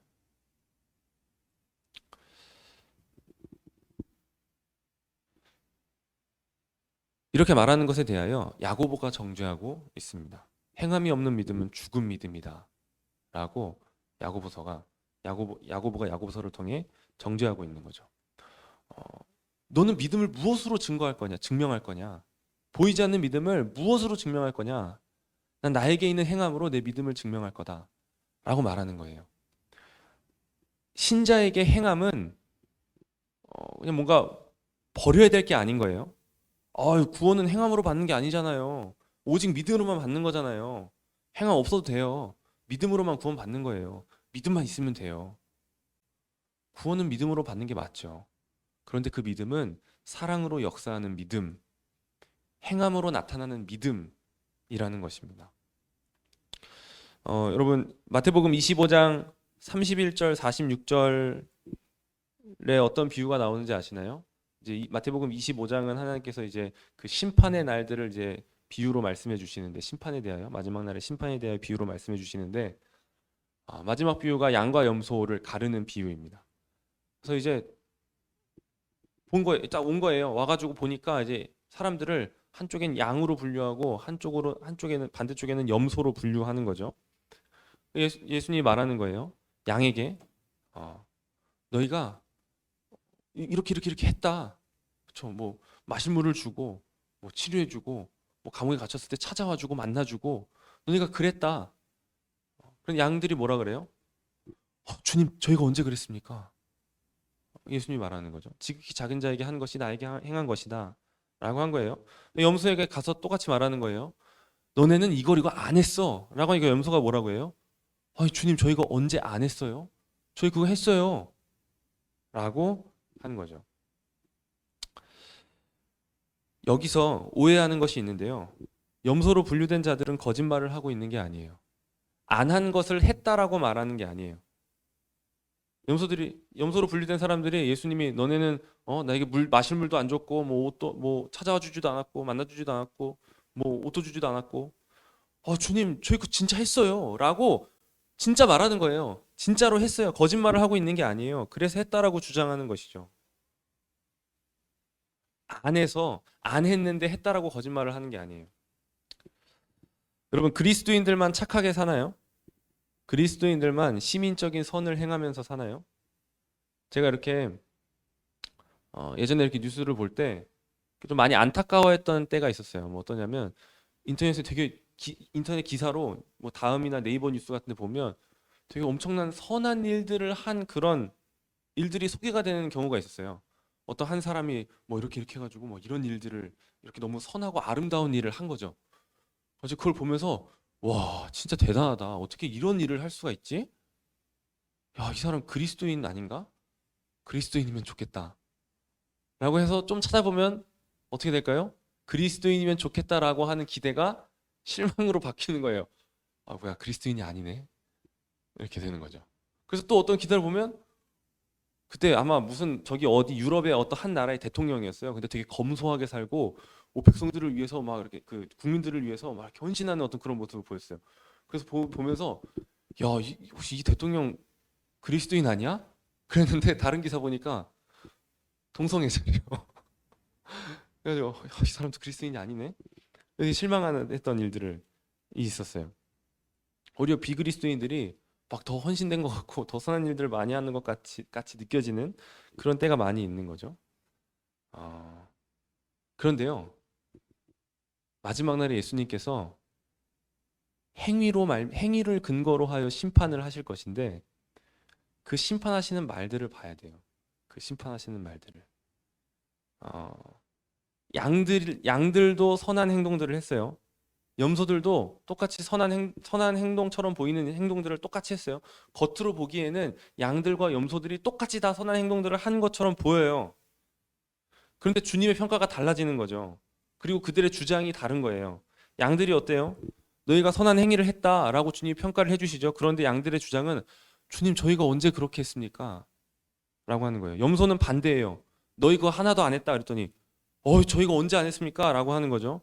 여러분 믿음이 없는 사람은 나를 주장하는 사람이에요. 나를 주장하는 사람이에요. 이 지독한 자기중심성에 매여서 거기에 사로잡혀서 사소한 것부터 큰 것까지 그냥 다 나를 주장하고 하게 된다는 거죠. 그래서 내가 영광을 받아야 되는 거예요. 내가 그 선한 일을 한 것, 그건 내 안에 선한 마음이 있었기 때문이야. 내가 그것을 행할 만한 힘을 갖고 있었기 때문이야. 내가 그거 한 거야. 내가 했어. 그거 한 게 나야. 라고 말하는 사람들이 믿음이 없는 사람들인 거예요. 이런 사람들은 구원을 얻는 믿음이 없는 사람들인 거예요. 나를 주장하고 있는 거죠. 내가 내 이름이 높여지는 게 좋은 거예요. 그날에 주님께 나를 주장하면서 행한 행동들은 하나도 인정받지 못하는 거예요. 아무리 열심히 선한 행동들을 하면서 사람들한테 칭송받는 삶을 살았어도 그 사람에게 믿음이 없고 그래서 나를 주장하는 삶을 살았으면 나의 행위를 주장하는 자랑하는 삶을 살았으면 예수 그리스도께서는 그 행위들 중에 그 어떤 것 하나도 인정해 주지 않는 거예요. 너는 안 했다. 그럼 그 사람은 그러는 거죠. 주님 제가 언제 안 했습니까? 내가 이것도 하고 저것도 하고 이런 놀라운 일들을 많이 했는데요. 내가 언제 안 했어요? 주님은 그 인정해 주지 않는 거예요. 더럽고 추악한 하나님께서 보시기에 역겹다라고 하실 만한 행위들로 보시는 거죠. 오직 믿음으로 사는 사람은 나를 주장하지 않아요. 주께서 그를 끔찍한 자기중심성으로부터 자유케 해주신 것이죠. 너희는 가만히 있어 내가 하나님 됨을 알지어다 라고 하며 하나님께서 아무것도 하지 않고 아무런 근거를 나에게서 찾지 않고 나를 구원해 주신 거죠. 그에게 믿음을 주셨기 때문에 이제 그는 주님 저는 이제 오직 믿음으로 삽니다 라고 하면서 자신이 아무리 선한 일을 했어도 내가 그걸 한 것은 주님이 내게 그런 마음을 주셨기 때문이야. 내가 그걸 할 수 있었던 것은 주님이 내게 그것을 할 수 있는 힘을 주셨기 때문이야. 내가 그걸 한 것은 주께서 나를 통해 그렇게 일하셨기 때문이야. 나는 아무것도 아니야. 나는 한 것이 없어. 주님이 하셨어. 라고 고백하는 사람들인 것입니다. 이게 자신의 행위로 자신을 구원하려는 사람들과 아무 일도 하지 않고 믿음으로 말미암아 거저 주시는 구원을 받아 그 은혜에 합당한 삶을 살려고 하는 사람들의 차이가 되는 거예요. 행위로 나아가는 사람들은 행위로 그 삶을 채우지만 하나님께는 하나도 인정을 받지 못하는 헛된 수고로 그 삶을 채우고 있는 거예요. 그런데 믿음의 사람들은 주 안에서 믿음으로 말미암아 그 삶들을 살아내고 주께서 나중에는 인정해 주시는 헛되지 않은 수고로 그 삶을 채우고 있다라는 것이죠.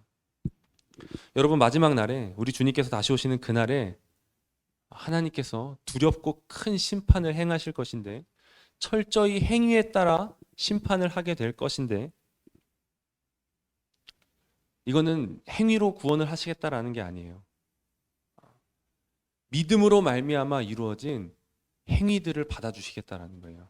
이건 결국 믿음을 보시겠다라는 거예요. 믿음이 있는 자들의 행위를 받아주시는 거예요. 너희들의 행위는 헛되지 않다. 참된 행위다. 라고 말해주시는 거죠. 로마서 2장 6절 8절에 이렇게 말씀하십니다. 하나님께서 각 사람에게 그 행한 대로 보응하시되 참고 선을 행하여 영광과 존귀와 썩지 아니함을 구하는 자에게는 영생으로 하시고 당을 지어 진리를 따르지 아니하고 불의를 따르는 자에게는 진노와 분노로 하시리라. 하나님께서 각 사람에게 그 행한 대로 보응하시는 거예요. 믿음에 합당한 행위를 했느냐 아니면 믿음이 없어서 저주받을 행위를 했느냐, 이것으로 하나님께서 심판하신다라는 거죠. 결국 구원은 믿음으로 말미암아 얻는 거예요. 그로 말미암은 행위를 보시겠다라는 것이죠. 한 가지 말씀만 더 읽으면 그러므로 내 사랑하는 형제들아 견실하며 흔들리지 말고 항상 주의 일에 더욱 힘쓰는 자들이 되라. 이는 너희 수고가 주 안에서 헛되지 않은 줄 알미라. 우리는요 그 어떤 사람들보다 선한 일을 많이 행해야 되는 사람들이에요. 우리에게 믿음이 있는 거예요. 주 안에서 우리의 수고가 헛되지 않다. 주님이 우리의 수고를 다 인정해 주신다 라는 믿음이 있는 사람들인 거예요. 세상 사람들의 수고는 다 헛된 거예요. 하나님께서 하나도 인정해 주시지 않을 거예요. 나는 너희를 도무지 모르겠다. 내게서 떠나가라 라고 말씀해 주실 수고와 행위들인 것이죠. 그런데 믿음으로 행한 우리의 수고는 헛되지 않는 거예요. 열심히 수고해야 됩니다. 열심히 수고하는 삶을 사셔야 되는 거예요. 네, 행위를 제거하면서 너무 많이 얘기를 했는데 나머지 두 개는 금방 얘기를 할 수 있을 것 같습니다. 두 번째, 우리는 회개를 변질시키는 거죠. 회개를 죄에 대한, 그러니까 어떤 믿음에서 죄에 대한 문제를 빼버리는 거예요. 죄가 여전히 그대로 있는 채로 예수님을 믿으라는 거죠. 그냥 지식적인 동의만 하면 돼. 회개는 없어도 돼. 괜찮아. 그런데 죄는 여전히 그대로 있는 채로 예수님을 믿는 믿음은 없는 거예요. 여러분, 누가 예수님을 더 사랑하는지 아세요?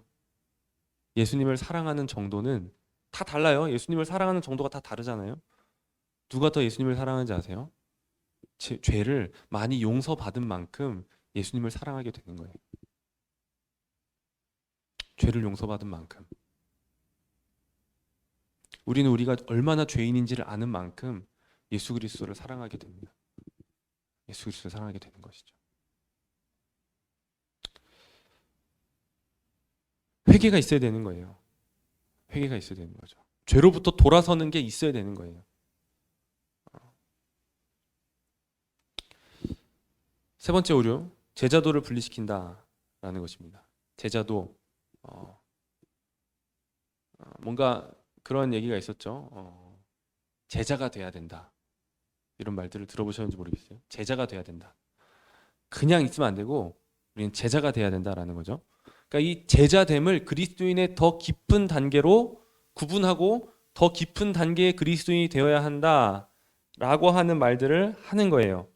그런데 제가 아까 말씀드렸다시피 예수님께서 말씀하시는 믿음은, 요구하시는 헌신은 그냥 발 한번 담그고 그 다음에 완전히 들어와라 라고 하는 어떤 그런 단계를 구분해 놓지 않으신다라는 거예요.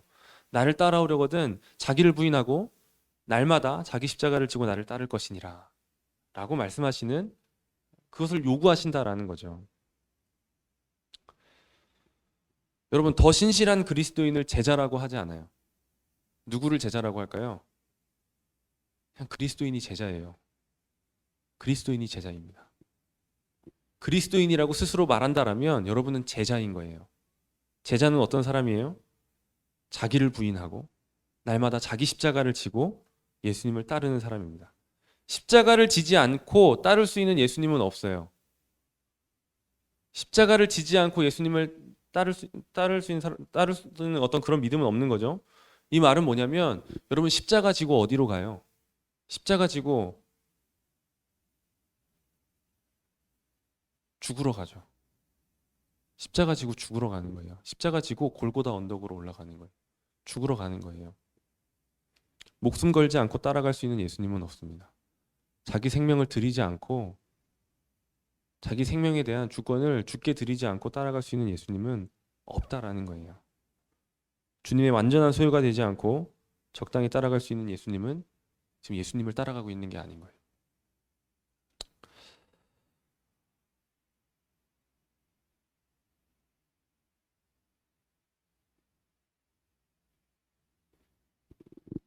오직 믿음입니다. 오직 믿음인 거예요. 하나님 앞에 나아갈 수 있는 것은 오직 믿음밖에 없어요. 오직 믿음. 아멘이시죠? 네, 아멘이시죠?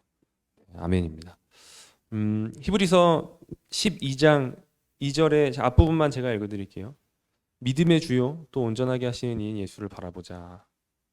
히브리서 12장에 나오는, 히브리서 11장은 믿음장이라고 하는 유명한 말씀이죠. 그 믿음장, 믿음으로, 아벨은 믿음으로, 모세는 노아는 아브라함은, 이렇게 믿음의 사람들이 쭉 나와요. 그리고 12장에 이렇게 말하는 거죠. 믿음의 주요 온전하게 하시는 이인 예수를 바라보자. 여기서 말하고 싶은 것은 예수님이 믿음의 주시라는 겁니다. 예수님이 믿음의 주인이시라는 거예요. 여러분, 믿음의 주인은 우리가 아니에요. 믿음을 시작하신 이는 내가 아니라, 내가 그 믿음을 시작한 것이 아니라 예수님이 그 믿음을 시작하신 거예요. 믿음의 주인이신 거죠. 우리는 마치 이 믿음이 우리에게서 난 것처럼, 그래서 이 신앙의 주도권이 자신에게 있는 것처럼 생각할 때가 많이 있어요. 그게 아닌 거예요. 내가 마음만 먹으면 언제든 예수님께 다시 돌아올 수 있고, 내가 마음만 먹으면 언제든지 이 죄로부터 떠나서 하나님께 다시 돌아갈 수 있는 것처럼 그렇게 생각을 하는 거예요. 아니에요. 이 일의 시작은 우리에게 있지 않았어요. 이 일을 시작하신 이는 예수님이십니다. 예수님이 시작하지 않았으면 아무도 예수님을 믿을 수가 없는 거예요. 예수님께서 믿음을 주시지 않으면 그 누구도 믿을 수가 없는 거죠. 나에게 구원이 있다면, 나에게 참된 믿음이 있다면 하나님께서 우리에게 믿음을 주신 것입니다. 하나님께서 우리에게 믿음을 주신 것이죠. 여러분, 우리에게 믿음이 없는 것 같을 때가 있죠. 내가 구원을 받았나? 라고 하며 뭔가 죄 가운데 있을 때 나에게 믿음이 있는 건가? 믿음이 없는 것 같고, 그럴 때 우리는 어떻게 해야 되는 것입니까? 무엇을 해야 되는 거죠? 믿음이 없는 것 같을 때, 없는 것 같은 믿음을 일으키기 위해서 여러분들은 무엇을 하십니까? 더 열심히 예배에 나아가나요? 더 열심히 말씀을 보고 묵상을 하나요? 네, 이러면 사실 다행입니다. 사실 다행인데, 더 열심히 교회 일에 봉사하고, 어떻게 하시나요? 지금까지 말한 것들은 사실 다 은혜의 자리로 나아가는 것이죠. 은혜의 자리로 나아가는 거죠. 말씀을 보고, 예배 자리로 나아가고, 뭔가 봉사하려고 하고 하는 것들 다 할 수 있다라고 생각을 해요. 그런데 그 행위가 나에게서 어떤 믿음의 회복을 일으킬 수 있다라고 생각한다라면 그것은 여러분을 더욱더 지치게 만들 거예요. 더욱더 믿음이 없는 것 같아 라고 하는 생각에 빠지게 만들 거예요. 말씀을 보는 나의 그 행위가 나에게 믿음을 회복시킬 수 있을 거야. 내가 더 열심히 예배에 나아가는 그 행위가 나에게 믿음을 회복시킬 수 있을 거야 라고 생각한다라면 지금 믿음을 스스로 만들어낼 수 있다라고 하는 그 잘못된 생각을 하고 있는 거예요. 믿음은 우리가 스스로 만들어내야 되는 것이 아닙니다. 하나님께서 주신 믿음을 이제 내가 잘 가꿔야죠 라고 하는 게 아니라는 거예요. 여러분, 믿음은 주시는 분도 하나님이시고 그냥 그것에 대한 주권이 여전히 하나님께 있으신 거예요. 그래서 그냥 내가 신념으로 뭔가 이렇게 해가지고 뭔가 믿어야지 해가지고 뭔가 믿음을 더 강하게 해가지고 믿음으로 충만해져야 되는 것이 아니라 성령이 내 안에, 하나님께서 내 안에 그 믿음을 주셔야 되고 회복시켜 주셔야 되고 성령께서 내 안에 충만해지심으로 말미암아 믿음이 회복되고 충만해져야 된다라는 것이죠. 우리가 성령을 통하여 믿음으로 말미암아 의의 소망을 기다리나니라고 갈라디아서 5장 5절에 말씀합니다. 여러분, 우리가 해야 될 건 뭐냐면요, 이것도 하고 저것도 하고 뭘 많이 해야 되는 그것이 아니라 가만히 하나님께 나아가 구하는 것입니다. 믿음을 구하는 거예요. 주님, 믿음을 주세요. 주님, 제게 믿음이 없어요. 믿음을 주세요. 나의 믿음 없음을 도우소서라고 외쳤던 그냥 그 귀신 들린 그 아이의 아버지처럼 구하는 거예요. 간절하게 외치는 거죠. 주님, 믿음을 주세요. 나의 믿음 없음을 도와주세요 라고 구하는 거예요. 주님, 내가 뭔가 믿음이 있다라고 말하는 믿음이 그냥 너무 차가운 믿음이에요. 그냥 그 진리들의 명제들에 대해서는 알겠는데 그것이 내 마음을 움직이지는 않아요. 내 마음을 뜨겁게 해주세요. 뭔가 감동은 있는 것 같은데 내 삶이 바뀌진 않아요. 주님, 내 삶을 바꿔주세요 라고 기도해야 된다는 것이죠. 이 귀신 들린 아이의 아버지가 그냥 조용히 나의 믿음 없음을 도와주세요 말한 게 아니에요. 소리 질러 외친 거예요. 내가 믿나이다, 나의 믿음 없음을 도와주소서라고 외친 거예요. 그렇게 구해야 되는 거예요. 믿음을 구해야 되는 것이죠. 믿음을 구할 때 기억해야 되는 말씀은